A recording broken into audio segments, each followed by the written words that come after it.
Olá, bom dia a todos, sejam todos bem-vindos ao nosso Café com o Evangelho. Eu sou Leila Rocha de Oliveira e Roberto Antônio de Oliveira. Nós somos do Centro de Estudos Espíritas Allan Kardec, aqui da cidade de Olambra, interior de São Paulo.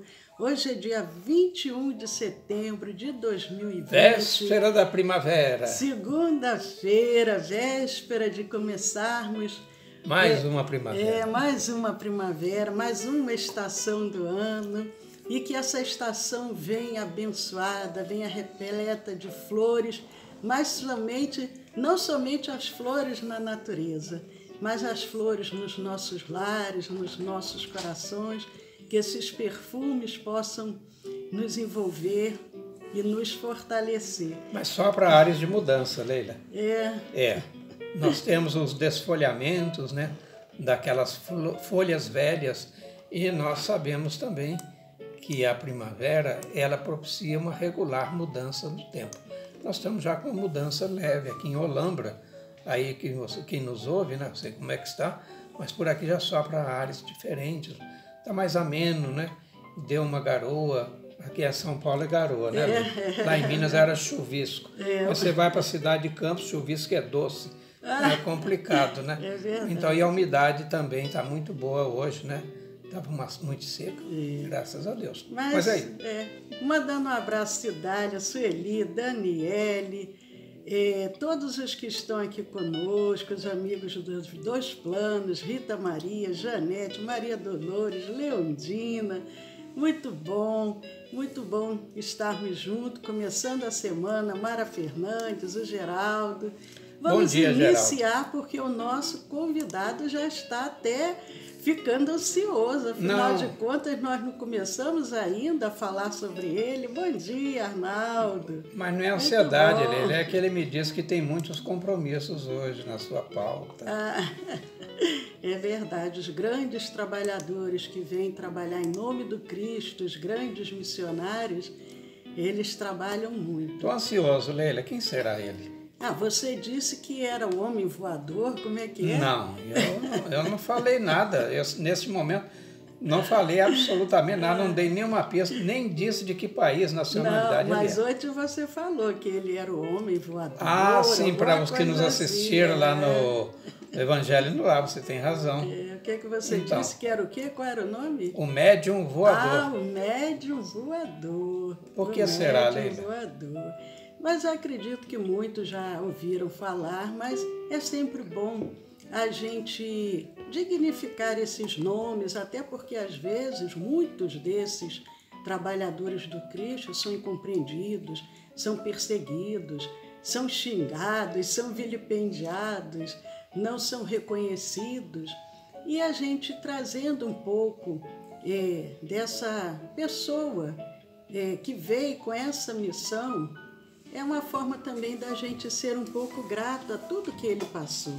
Mas nós estamos falando do Daniel Douglas Home. Daniel Douglas Home... O médium voador? O médium voador. Ele nasceu em 15 de março de 1833.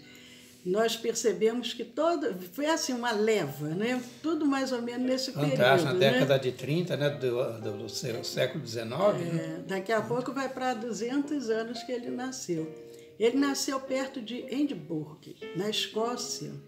Ele era da Escócia, aquela região que eles chamam Escócia... País de Gales. País de Gales, né?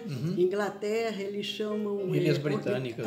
São comunidade britânica de nações. E ele... Grã-Bretanha. Ele sempre foi assim, muito modesto. E até excessivamente, ele era dotado de uma excessiva modéstia. Mas ele exibiu a sua maravilhosa faculdade, mas jamais falou de si mesmo. E se naquela expansão da intimidade conta coisas que lhe são pessoais, ele conta com simplicidade. Ele nunca se exacerbou, nunca foi vaidoso. Ele jamais quis se projetar, se mostrar que era superior em função, porque ele se tornou muito conhecido naquele período, naquela época, mas ele nunca demonstrou nada disso. E ele sempre com essa vida de simplicidade, com essa ênfase própria das pessoas simples e humildes, ele não dava importância à maledicência, ele não dava importância a nada daquilo que era trazido, revelado naquele momento. Mas eu vou pedir um minutinho a vocês para continuar aqui. Então, o Daniel Douglas Home, H-O-M-E, e não é Douglas, alguns aliás falam Daniel Douglas Home. Ele foi um médium realmente notável, avançadíssimo, né, já para a sua época, e como a Leila colocou, ele não primava pela exposição, não. É lógico que os fatos se encarregariam de colocá-lo em evidência, não é? Nós não ficamos também muito impactados, como ficaram alguns da nossa época, já falando dos nossos contemporâneos, né?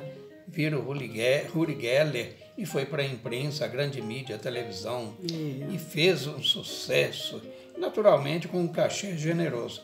O Douglas Home, como vamos demonstrar, com ele não ocorreu isso. Aproveitando para mandar um abraço, acho que é Efigênia. Seja bem-vinda, Efigênia. Mas como nós estávamos falando, até para que eu não perca o meu raciocínio, voltar um pouco atrás, ele nasceu em 20 de março de 1833, na cidade de Currie, perto de Edimburgo, na Escócia, e ele foi batizado com o nome Daniel Home, e não Douglas. Mas depois ele acrescentou esse nome, que era para dar crédito à sua alegação de que ele provinha de família aristocrática. Alguns biógrafos trazem isso, ele acha que era descendente de alguns nobres, outros dizem que não. Na realidade, alguns colocam até que, na verdade, o pai de Home era um operário beberrão. E na infância, Home foi adotado por uma tia que não tinha filhos. E essa tia o adota. Então, o que a gente percebe? Realmente era de uma família simples. Aquela tia não tinha filhos, passa a ser a sua tutora. E ele, quando tinha entre 8 e 9 anos, alguns dizem 8, outros dizem 9, ela muda para os Estados Unidos com o marido e leva o Home. E eles vão morar em Connecticut, nos Estados Unidos. É assim, Arnaldo, que fala? Connecticut? Connecticut. É assim, se não for, fica sendo. Mas aí ela foi morar nos Estados Unidos, mas o Home era um menino doentio, tuberculoso, ele sempre teve uma saúde frágil, uma saúde frágil. Mas, apesar disso... Então, apesar disso, as faculdades paranormais, como era chamado, né? Nós denominamos mediunidade, elas não ficam represadas pelas doenças de determinados jaez. Então, ainda na puberdade, o Home ele já tinha visões, além de também ele próprio produzir outros fenômenos, o que desagradava muito a sua tia.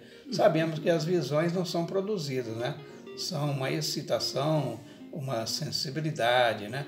Percepções, né? Mas então havia fatos que ele produzia. Então ele era... a tia, né? A tia era de uma...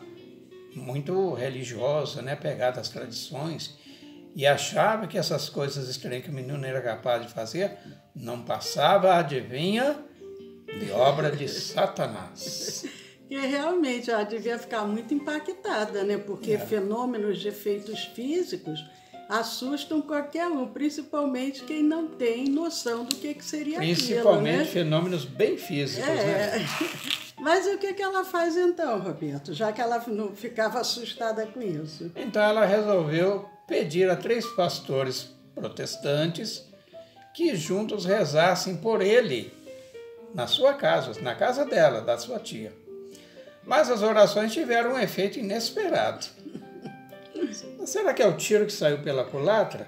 Bom, o que ocorreu?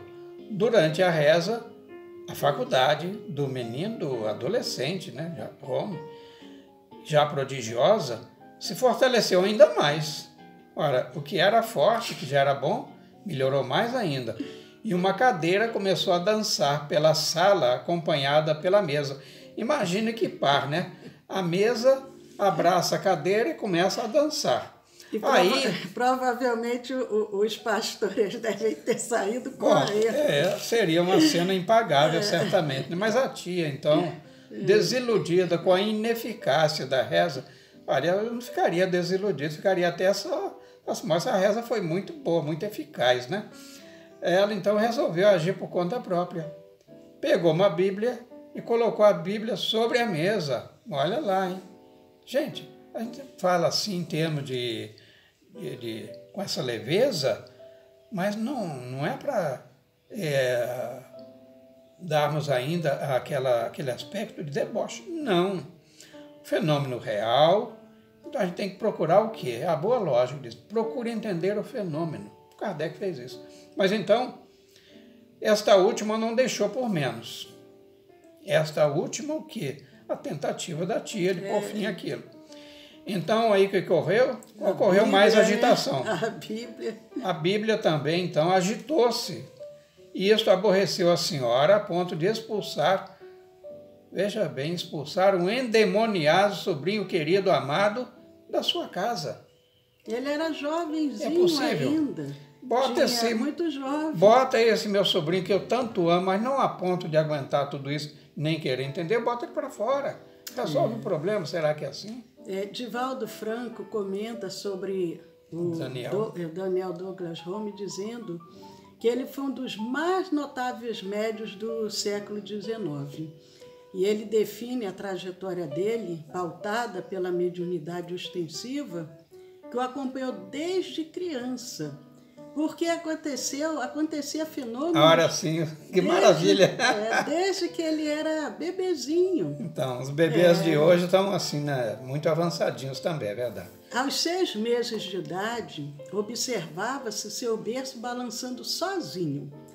Mas a sua mediunidade só foi verdadeiramente reconhecida aos 17 anos, porque eles não entendiam o que era. Via aquilo ali, o berço balançando, ele vendo as coisas... A tia apavorada, mas somente foi se entender que era mediunidade a partir dos 17. Bom, ele nasceu em que ano mesmo? 1833. 33 com 17 dá? 1850. 850.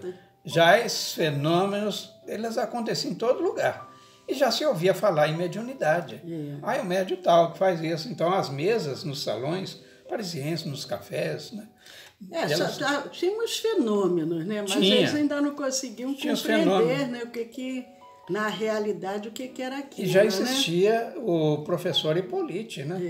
Mas ainda não tinha tomado conhecimento. Mas na década de 50, ele já estava às voltas ali, mas tudo bem. Mas, a partir daí, quando ele foi expulso pela tia, o que aconteceu com o Home? Nos Estados Unidos... Não tinha família, né? Não tinha a única tia que o acolhia.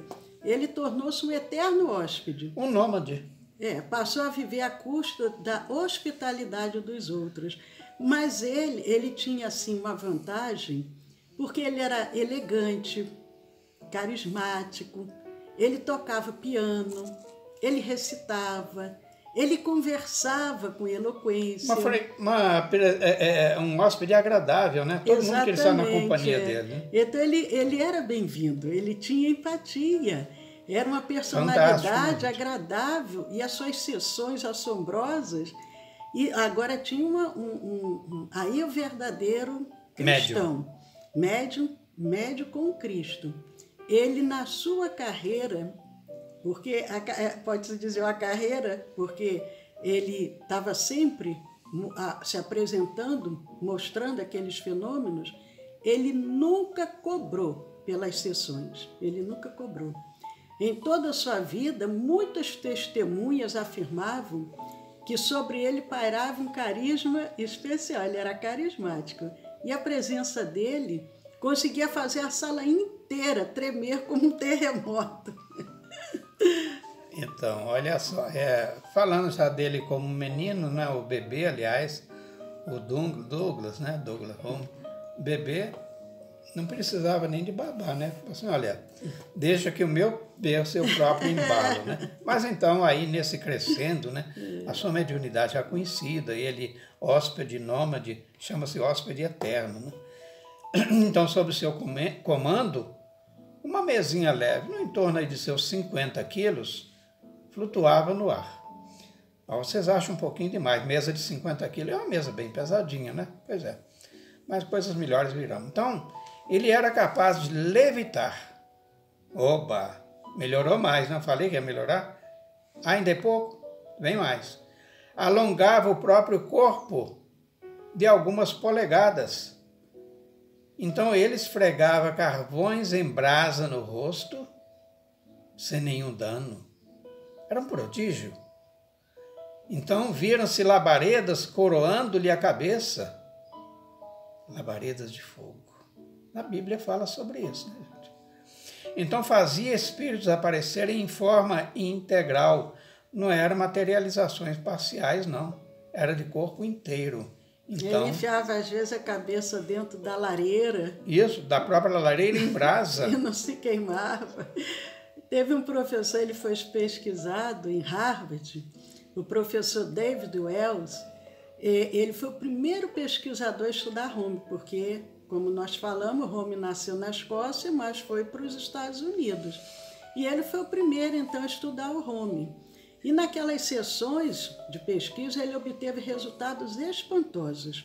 Mesas voavam, o pesquisador, o David, e 3 testemunhas sentaram na mesa.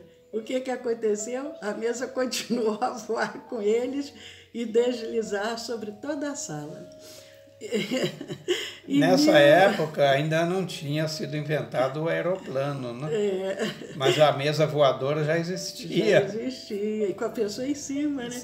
Em 1852, o Home estava com 19 anos, e ele já consegue levitar, porque levitar é a gente sair do chão, né? Sair e vai subindo, né? Às vezes a gente consegue até fazer isso em sonho.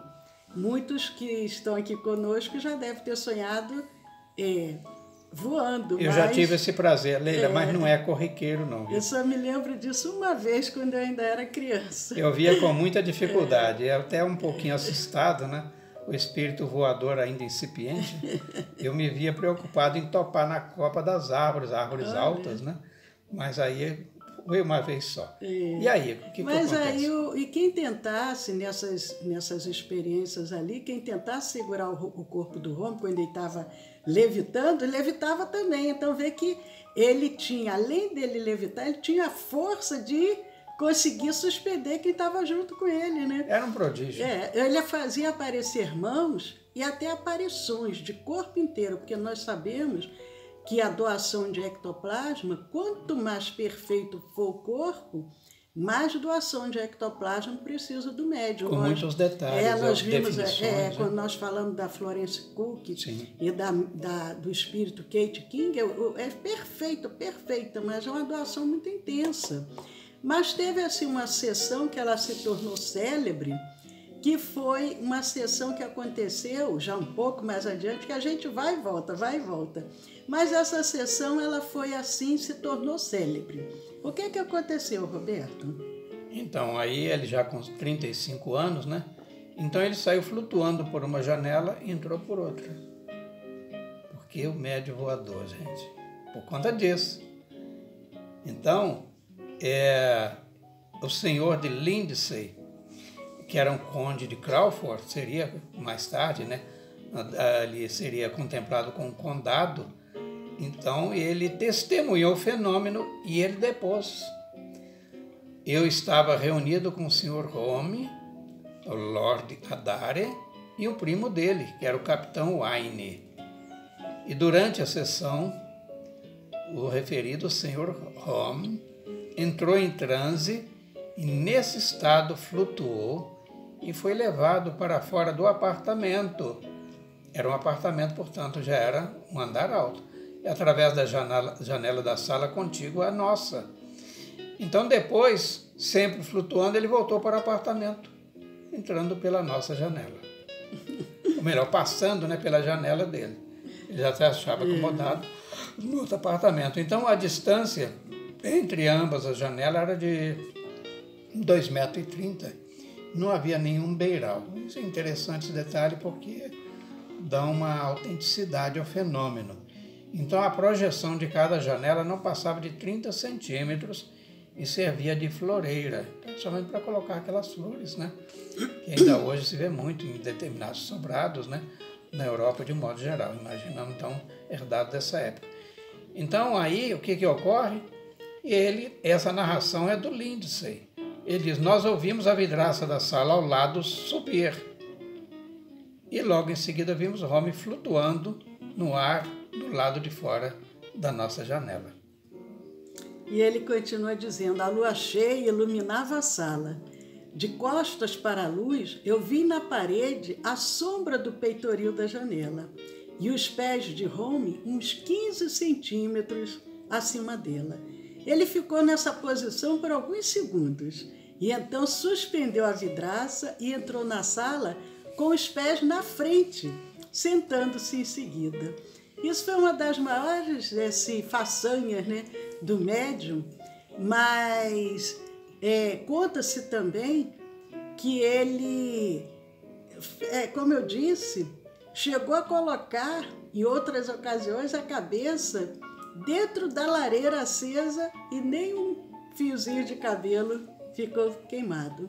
Mas a saúde dele, como nós falamos, não era uma saúde muito boa, não é verdade, Roberto? Sim, sofria de tuberculose, como dissemos, né? E os espíritos aconselharam ele a ir para a Inglaterra. Porque estava nos Estados Unidos, sim, né? E em Londres, ele hospeda-se na casa de um rico advogado, Dr. John Heimer, e realizou uma das suas sessões mais famosas, presença ilustre, de poetas Roberto e Elizabeth Browning.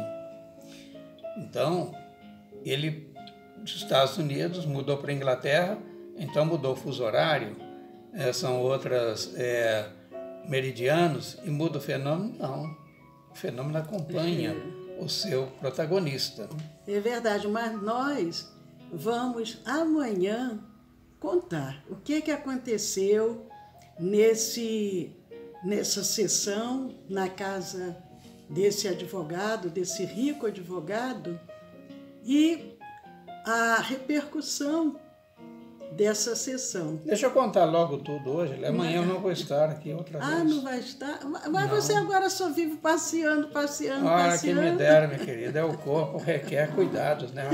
É um veículo caro, tem que dar manutenção mecânica, pelo menos. Né? Todos nós precisamos. Mas não esgota tudo amanhã, não? Para deixar um pouquinho... Não vamos esgotar tudo amanhã, não. Quarta-feira. Eu acho que essa semana vamos falar do Home, porque tem muita coisa para falar sobre ele e para a gente ir refletindo sobre a mediunidade e também sobre tudo que é novo impacta as pessoas.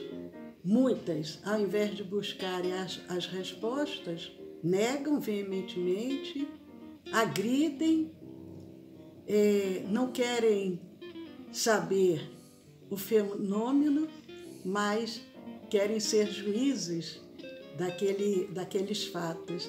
E isso aconteceu com Home, mas ele continuou firme porque ele sabia que ele tinha uma missão, ele tinha um compromisso. E o compromisso dele era trazer esses fenômenos como um despertamento.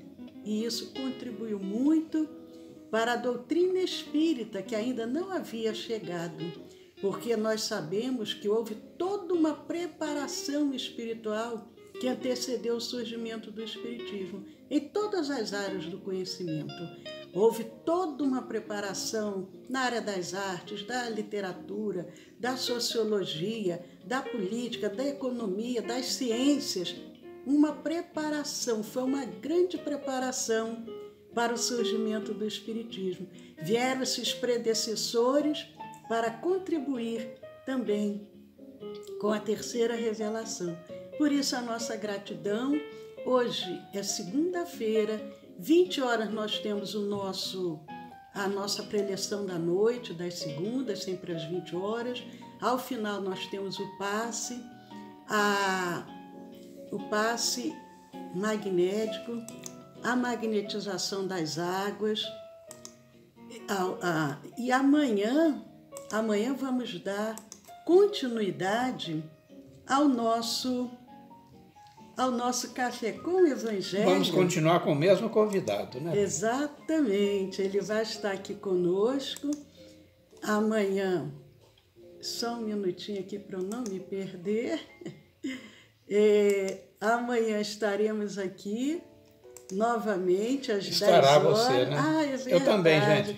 Ela Roberto, falou correto, em pensamento. Em pensamento ele vai estar aqui conosco. E amanhã, terça-feira, vão já se preparando, quem desejar, para a reunião de irradiação e vibração, que é uma reunião de tratamento. Então, terça-feira, uma alimentação leve, até às 18h30. Envie seus nomes completo, endereço. Quem precisar participar do tratamento para o WhatsApp do nosso Centro Espírita, que é o 1999-341-6316. E aí nós daremos todas as orientações necessárias. O Arnaldo está dizendo que lá já está começando a ficar frio. Quando diz frio, deve ser frio. Eu estou preocupado com isso que ele disse que está começando. Quando está começando, eu já estou com calafrios, Arnaldo. Deve ser bastante frio, mas que Deus abençoe a cada um de vocês, que essa paz desse momento possa envolver os lares de todos nós e possa se expandir por toda a humanidade. Muito bom estarmos aqui amanhã às 10 da manhã e hoje às 8 da noite aguardamos vocês. Paz a todos. Então, muito obrigado. É um prazer gigantesco, né, estar com vocês, embora à distância, né? Mas nós suprimimos a distância pelo calor da conversação. Assim, com essa leveza, eu às vezes estou um pouco leve, outro dia eu estou um pouquinho mais pesado, mas a gente vai levando. Então, muito obrigado. Deus abençoe a todos. E até a próxima para vocês e eu, até a quarta-feira e com a Leila amanhã, se Deus assim o permitir. E não esqueçam dos nossos canais, do YouTube e do Telegram. Entrem lá, se inscrevam, compartilhem, dêem um joinha. Vamos fazer o nosso canal semear essa luz. Então, até lá.